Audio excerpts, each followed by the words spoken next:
The Cleveland Browns finished the 2022 regular season with a 7-10 record and missed the playoffs for the second consecutive season.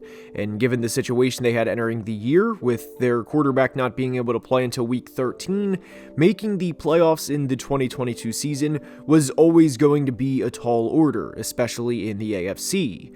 But Browns fans will be the first to say, do not count us out heading into the 2023 season.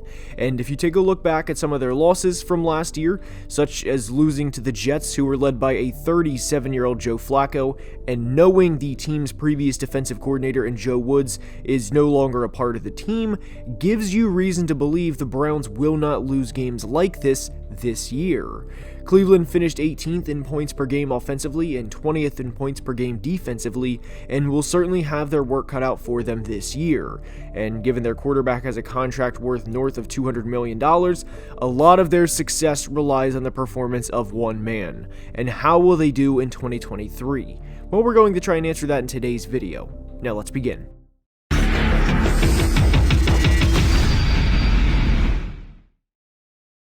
And we are starting today's video by discussing why people believe in the 2023 Browns, and it starts with the run game. Nick Chubb is a very quiet guy and doesn't say much, and is really the definition of letting his play do the talking. And Chubb had career highs in carries, yards, and touchdowns last year, as he was on his way to a 1,500-yard rushing season, along with 12 rushing touchdowns. And for as good of a running back as Nick is, the offensive line does a damn good job of blocking for him and opening lanes for him to run through too. They play well together, and the offensive line is of course led by the all-pro guards in Joel Bitonio and Wyatt Teller.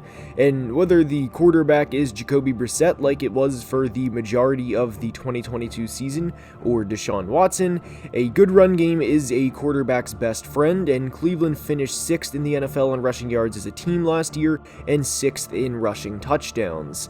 And the biggest thing with the Browns sustaining success late into the year is you have to be able to move the football in late December and January, and the weather in Cleveland, Ohio during that time of year, more often than not, is, well, not going to be good, and that's why it's critical this team can run the football. Because when the weather gets cold, running the ball translates, whereas the passing game does not always translate to that time of year.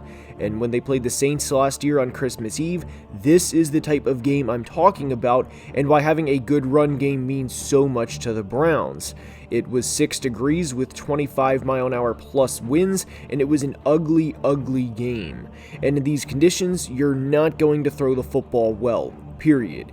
And out of the Browns' final 5 games in 2023, 4 are in the state of Ohio, with one of those being in Cincinnati, and the only non-Ohio State game they have is in Houston, which is a game the Browns should win, given the rebuilding state the Texans are in.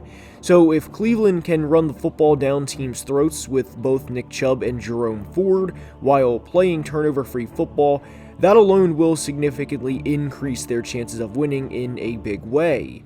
And for as good as the Browns could run the football last year offensively, they could not stop the run defensively, and they knew they needed to address that this offseason, which they did by bringing in Dalvin Tomlinson from the Vikings, who is a boulder right in the middle of the defense. Dalvin is 6'3", 325 pounds, and to move him in the run game starts with 2 guys, because one guy 99% of the time is not enough, and that alone will be a huge addition to the Browns' run defense. Cleveland finished 25th in rushing yards allowed last year and 29th in rushing touchdowns allowed last year, and it's because they were not good on the interior. Myles Garrett can only do so much, and the Browns' defensive tackles, or lack thereof, showed time and time again in 2022 as they allowed 150 yards rushing in 7 of their 17 games.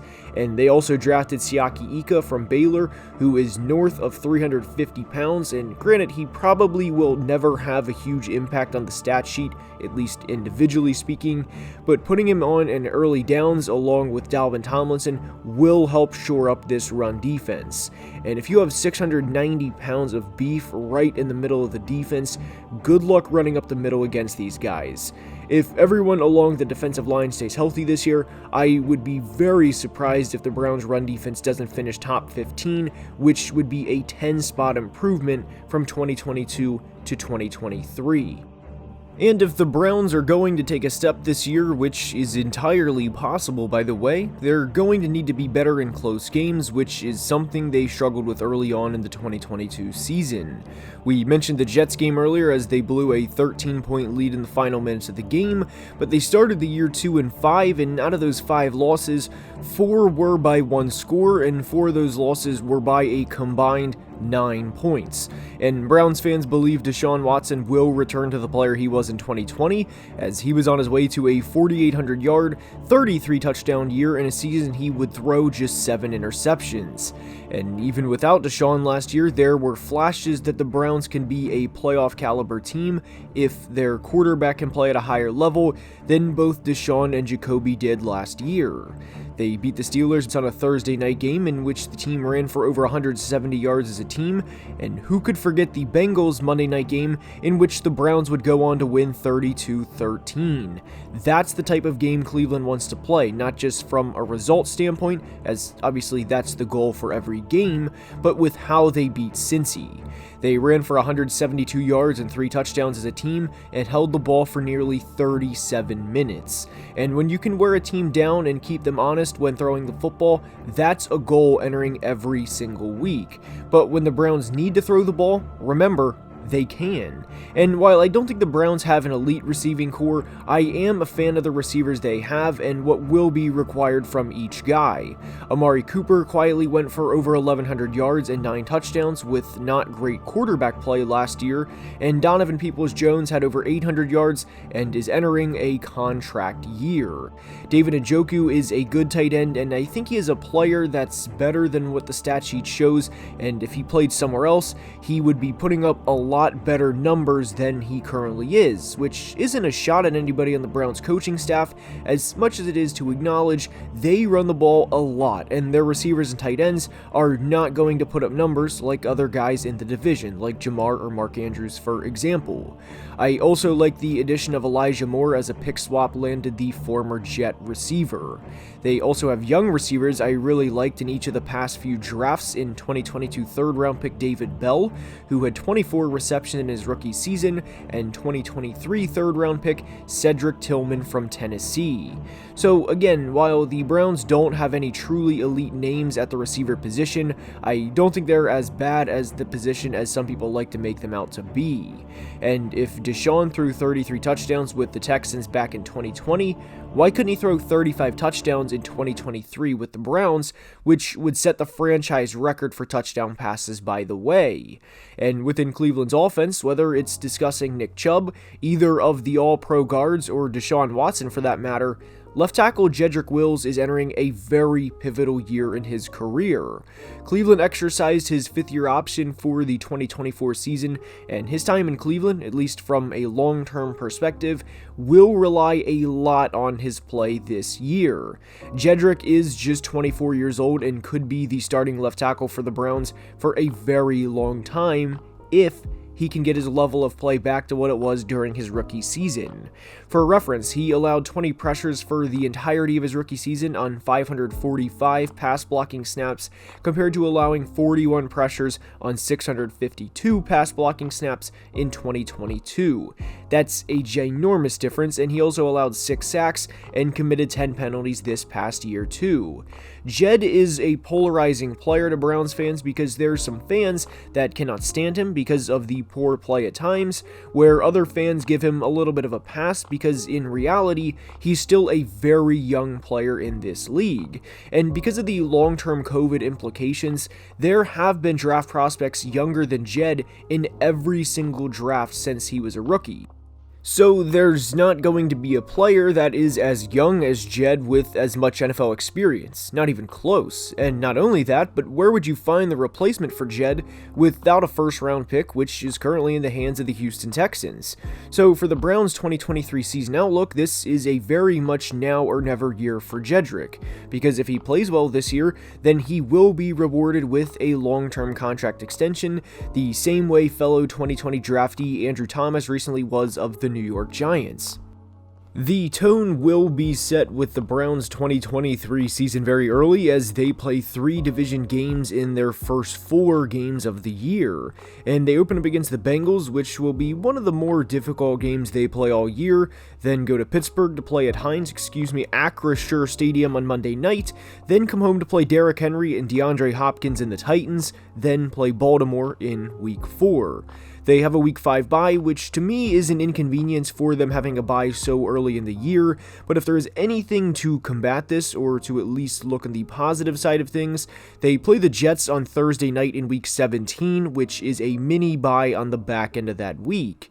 But what's especially critical for the Browns early on is getting Deshaun going and into a rhythm early, and to try and get him back to the player he was in Houston. I do not think it should have been a surprise after being out for nearly 2 full seasons at the NFL level that a player would come back rusty, especially at the quarterback position, which is one of, if not the most difficult positions to play in all of sports. And when there's only 17 games in a season, every game means that much more. But it's even more emphasized when 3 of the first 4 games of your season are against teams in your division. And for the Browns, or anybody else in the AFC North for that matter, winning the division is more critical than ever before. Getting that home playoff game and ensuring you don't have to go play 3 straight road games just to get to the Super Bowl is more emphasized than it ever has been, due in large part to only one team getting a first round bye. And to be clear, I don't think the Browns are going to get the 1 seed and get the first round bye, but if they are to win 10 or 11 games, which is something they could very easily do given all of the talent they have on their roster, there is almost no scenario where they can afford a 1-3 start and hope to make the playoffs. Not in this conference, no way. And not only is it going to be stressful for the offense, but it's going to be stressful for the defense too, because of all of the new faces and building the chemistry to play on the same unit. I loved the additions of Dalvin Tomlinson, Za'Darius Smith, and Juan Thornhill, but thinking Juan is going to be on the same page as Denzel or Greg Newsome in Week 1 against Jamar Chase and T. Higgins right out of the gate and to shut those guys down is a very tall order. The Browns' defense, and especially the pass rush with Myles Garrett and Za'Darius, is going to be fun to watch. I truly think Myles is the best pass rusher in all of football, and he suffered from not having a Robin to his Batman last year. Cleveland was one of just 2 teams to not have 2 guys get 30-plus pressures in all of 2022. The other was the Bears, who finished with the worst record in the NFL.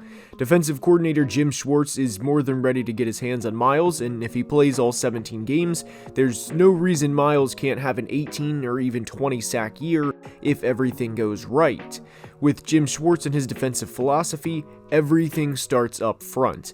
And obviously Myles gets a lot of love, and rightfully so, but Za'Darius quietly finished 4th in the NFL in pressures last year.